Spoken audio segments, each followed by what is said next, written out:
بسم اللہ الرحمن الرحیم الحمد للہ رب العالمین۔ تمام تعریفیں اللہ تعالیٰ کے لیے ہیں جو ساری کائنات کا پالنے والا ہے۔ جس طرح ساری کائنات اللہ تبارک و تعالیٰ کی ذات کے حوالے سے حیران اور پریشان ہے اور اللہ تعالیٰ کی معرفت کے اندر سرگرداں ہے، اسی طرح فلاسفہ، متکلمین، مناطقہ، صوفیاء، وہ اللہ تبارک و تعالیٰ کا جو نام ہے لفظ اللہ، اس کے بارے میں بھی حیران اور پریشان ہیں کہ لفظ اللہ کے کتنے معنی ہیں، کتنے مطالب ہیں۔ اللہ جو لفظ اللہ ہے یہ اللہ تعالیٰ کا ذاتی نام ہے، اور باقی جتنے بھی اسماء ہیں، الرحمن کہتے ہیں، الرحیم کہتے ہیں، جتنے بھی اسماء ہم لیتے ہیں وہ سارے کے سارے صفاتی نام ہوتے ہیں۔ ذات اور صفت کے اندر فرق ہوتا ہے۔ اگر کوئی بندہ کسی بھی پارٹی کے ساتھ تعلق رکھے اور اس کا جھنڈا اپنے گھر کے اوپر لگا لیں، اگر وہاں سے اس پارٹی کا سربراہ گزریں، وہ اس گھر والوں کو نہ بھی جانتا ہوں، نہ بھی کبھی ملا ہوں، نام تک کا بھی پتہ نہ ہو،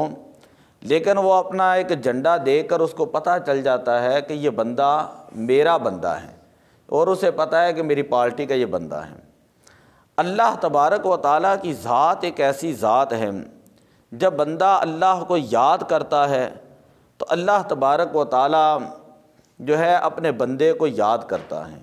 اللہ کو پتہ ہے کہ میرا بندہ ہے اور یہ مجھے یاد کر رہا ہے۔ اللہ کی تعریف یہ ہے، اللہ عالم علی الاصح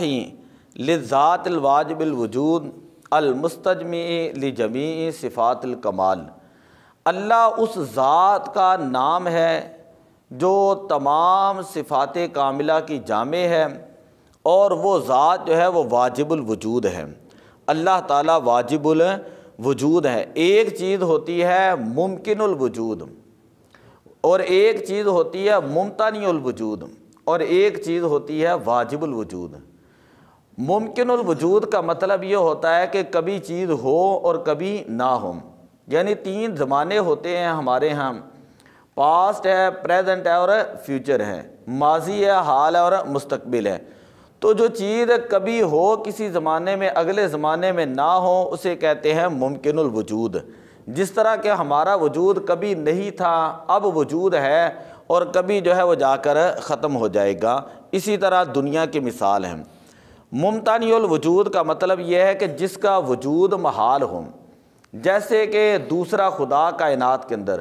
دوسرا خدا، دوسرا اللہ کائنات کے اندر ممتنع ہے، اس کا وجود ہی ممکن نہیں ہے۔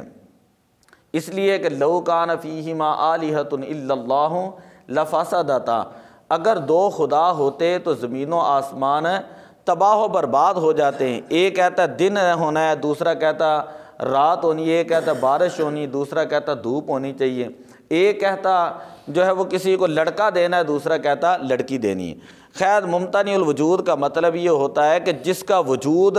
ہونا ناممکن ہو، اس کا وجود ہی نہ ہو، جیسے شریک باری تعالیٰ میں نے آپ کو بتایا۔ تیسری چیز جو بڑی اہم ہے، تیسری چیز ہے واجب الوجود۔ بڑی توجہ والی بات ہے، اور کبھی کبھی یہ بات سمجھ میں آئے گی۔ واجب الوجود کا مطلب یہ ہوتا ہے کہ جس کا وجود ماضی کے اندر بھی ہو، جس کا وجود حال کے اندر بھی لازمی ہو، اور جس کا وجود مستقبل کے اندر بھی جو ہے وہ لازم ہو، یعنی ماضی کے اندر بھی اس کا وجود واجب ہو، حال کے اندر بھی اس کا وجود واجب ہو، اور مستقبل کے اندر بھی اس کا وجود واجب ہوں۔ جیسے اللہ تبارک و تعالیٰ کی ذات ہے، ہم اللہ کی ذات کے بارے میں کہتے ہیں اس کی صفت ہے حی، کہ وہ از خود زندہ ہے، اور اللہ کے بارے میں ہم کہتے ہیں قیوم، اللہ ہمیشہ ہمیشہ رہنے والا ہے، یا ہم علم کلام کے روح سے کہتے ہیں اللہ ازلی ہے، اللہ ازلی ہے، ازل سے خدا ہے، جب کائنات کے اندر کوئی چیز نہیں تھی اللہ تھا۔ اور اللہ تعالیٰ ابدی ہے، ابدی کا مطلب یہ ہے جب کائنات فنا ہو جائے گی، وَيَبْقَى وَجْهُ رَبِّكَ ذُو الْجَلَالِ وَالْإِكْرَامِ، تب بھی اللہ تعالیٰ کی ذات وہ واجب ہوگی، اللہ کی ذات موجود ہوگی۔ تو اللہ کا مطلب یہ ہوا اللہ اس ذات کو کہا جاتا ہے جس کا وجود ہر حال کے اندر موجود ہو، جس کا وجود ہر حال کے اندر ضروری ہو۔ اب یہاں پر دو چیزیں آتی ہیں، ایک چیز ہے کہ وحدت الوجود، اور ایک چیز ہوتی ہے وحدت الشہود۔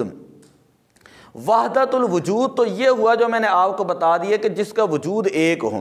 جس کا وجود ہے ایک ہو۔ اور وحدت الشہود جو ہے اس کے اندر صوفیاء کے بڑے کلام ہیں کہ وحدت الشہود کا مطلب یہ ہے کہ ساری کائنات اللہ تعالیٰ کے انوار و تجلیات اور اللہ کے جو ہے فیض کا جو ہے وہ مظہر ہے۔ اللہ تعالیٰ ساری کائنات کے اندر جو ہے وہ موجود ہیں، ساری کائنات کے اندر اللہ کے جلوے موجود ہیں۔ آپ پہاڑوں کو دیکھ لیں، سمندروں کو دیکھ لیں، دریاؤں کو دیکھ لیں،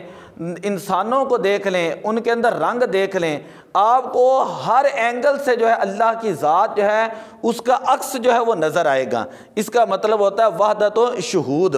اس کا مطلب ہوتا ہے کہ اللہ تعالیٰ کی ذات ہے ایک ہی ہے، اور وہ ذات کیا ہے؟ اللہ نور السماوات والارض، اللہ تعالیٰ زمین و آسمان کا نور ہے، اللہ زمین و آسمان کا نور، اللہ کی ذات ایک ہے، لیکن جو کچھ ہمیں نظر آ رہا ہے یہ سارے کا سارا یہ اللہ تعالیٰ کی صفات کا عکس جو ہے وہ ہمیں نظر آ رہا ہوتا ہے۔ ہم کسی گھر کے اندر دیکھ لیتے ہیں، وہاں پر بڑے بڑے معجزات، وہاں پر بڑی بڑی ایسی خارق العادات چیزیں ہمیں نظر آتی ہیں کہ جن کو دیکھ کر ہی پتہ چل جاتا ہے کہ یار اللہ کی ذات کائنات کے اندر موجود ہے۔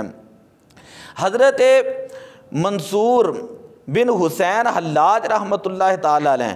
میں وحدت شہود کے بارے میں بات کرنے لگا ہوں۔ پہلے میں ایک بات مثال سمجھاتا ہوں کہ مثال کے طور پہ آپ ایک کمرہ ہے، کمرہ اور سارے کا سارا شیشے کا کمرہ ہو، اور اس کے اندر آپ ایک انسان کو کھڑا کر دیں، کوئی بھی انسان ہے اس کو کھڑا کر دیں، وہ جو ایک انسان ہے نا، اور وہی انسان آپ کو سارے شیشوں کے اندر نظر آئے گا۔ یعنی ایک بادشاہ کو بھی کمرے کے اندر کھڑا کر لیں اور جس طرح بھی آپ دیکھیں گے نا آپ کو وہ بادشاہ ہی نظر آئے گا، آپ کو وہ بادشاہ ہی نظر آئے گا۔ آپ یہ نہیں کہہ سکتے کہ یہ بادشاہ الگ ہے اور وہ بادشاہ الگ ہے۔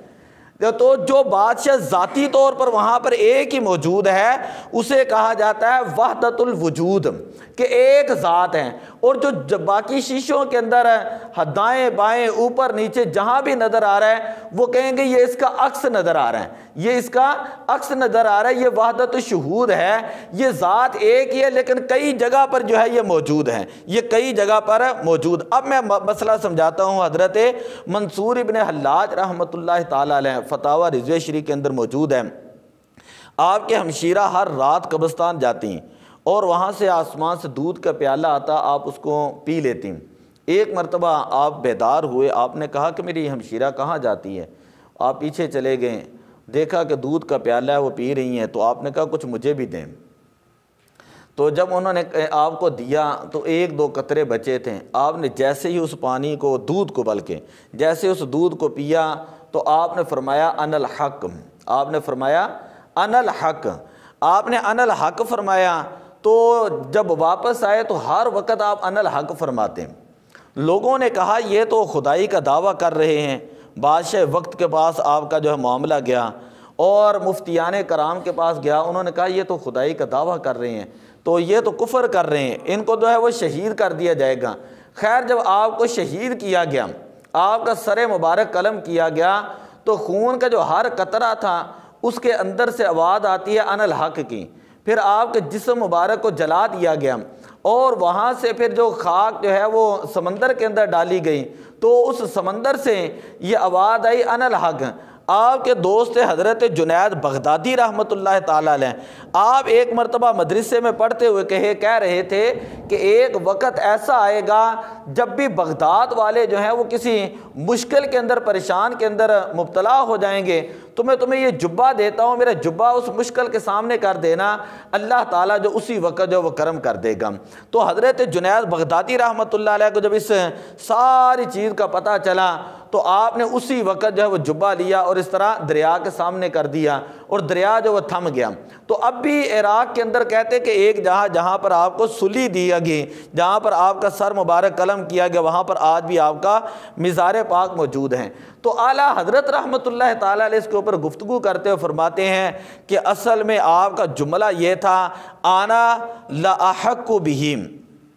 آنا لاحق بہ، کہ اللہ کے انوار و تجلیات کا میں بھی حقدار ہوں، اللہ کے انوار و تجلیات کا میں بھی حقدار ہوں۔ لیکن زبان کے اندر ایسے تھا جس طرح حضرت بلال رضی اللہ تعالیٰ عنہ اذان پڑھتے تھے لیکن لوگ اعتراض کرتے تھے، تو اسی طرح حضرت موسیٰ علیہ السلام کے دور کے اندر ایک چرواہا تھا، وہ ایک مرتبہ اپنی موج کے اندر بیٹھا ہوا اور کہنے لگا ہے میری جان کو پیدا کرنے والے، اے ساری کائنات کو پیدا کرنے والے، اے خالق اور مالک، میں چاہتا ہوں کہ تو میرے سامنے آئیں، کاش مجھے تیرے گھر کا پتہ چلے تو میں تیرے سر کی کنگھی کروں، میں تیرے لیے پراٹھے بنا کر لے کر جاؤں، پنیر بنا کر لے کر جاؤں، میں تیرے جوتے جو ہے وہ صحیح کروں، میں تیرے سر کی مالش کروں اور میں جو ہے وہ تیرے گھر کی صفائی کروں۔ حضرت موسیٰ علیہ السلام نے یہ کلمات سنے تو آپ نے کہا کہ تو کفر کہہ رہا ہے، تیرے کفر کی وجہ سے اللہ آگ برسائے گا، جہان جل جائے گا، تو یہ کیا کہہ رہا ہے؟ یہ کہنے سے رک جا۔ وہ جو چرواہا تھا وہ اسی وقت اپنے کپڑے پھاڑتا ہے، جنگل کی طرف چلا جاتا ہے۔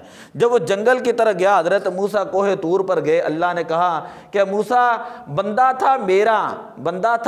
میرا لیکن تھا وہ مغلوب الحال، تھا وہ حالت جذب کی کیفیت میں، مجذوب کی کیفیت میں وہ جا چکا تھا، ہاتھ تھا وہ میرا بندہ لیکن اس کے دل کو تو دیکھ لیتے ہیں، تم نے صرف ظاہری الفاظ کو سنے ہیں، میری نظر اس کے دل کے اندر تھی۔ کتنا عرصہ ہو چکا تھا، چرانے آتا تھا اپنی بکریاں لیکن باتیں میرے ساتھ کرتا تھا اور اس کے دل کو سکون آ جاتا تھا، گھر میں چلا جاتا تھا۔ اے موسیٰ ابھی اس بندے کے بعد دوبارہ واپس جا اور اس کو دوبارہ لے کر آ۔ حضرت موسیٰ علیہ السلام جنگل میں جاتے ہیں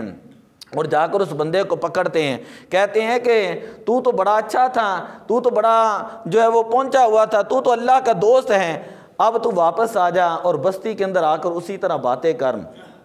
وہ کہنے لگا کہ اے موسیٰ میں سلوک کی ایک منزل کے اوپر پہنچا تھا، میں آخری بات کر رہا ہوں، میں سلوک کی ایک منزل کے اوپر پہنچا ہوا تھا۔ یہ جو صوفیاء ہوتے ہیں نا، ان کے ہاں یہ چیزیں ہوتی ہیں، کبھی نفس امارہ کی منزل آتی ہے، کبھی نفس لوامہ کی منزل آتی ہے، کبھی نفس مطمئنہ کی منزل آتی ہے، کبھی نفس راضیہ کی منزل آتی ہے، کبھی نفس مردیہ کی منزل آتی ہے۔ یہ جب صوفیاء اس سے آگے گزر جاتے ہیں تو جس طرح خواجہ معین الدین چشتی اجمیری رحمۃ اللہ تعالیٰ علیہ تھے، جب آپ کا وصال ہوا تو آپ کے پیشانی میں لکھا ہوا تھا ھذا حبیب اللہ مات فی حب اللہ، یہ تو اللہ کا بندہ تھا اور اللہ ہی کی محبت کے اندر دنیا سے چلا گیا۔ کہا تو واپس آ جا بستی کے اندر۔ انہوں نے کہا کہ میں اس حال سے اب آگے کی جو حالت ہے نا، ایک ہوتا ہے عالم لاہوت، کہا کہ میں عالم ناسوس سے آگے جا کر، عالم ملکوت سے بھی آگے جا کر اب میں عالم لاہوت کی کیفیت میں آ چکا ہوں۔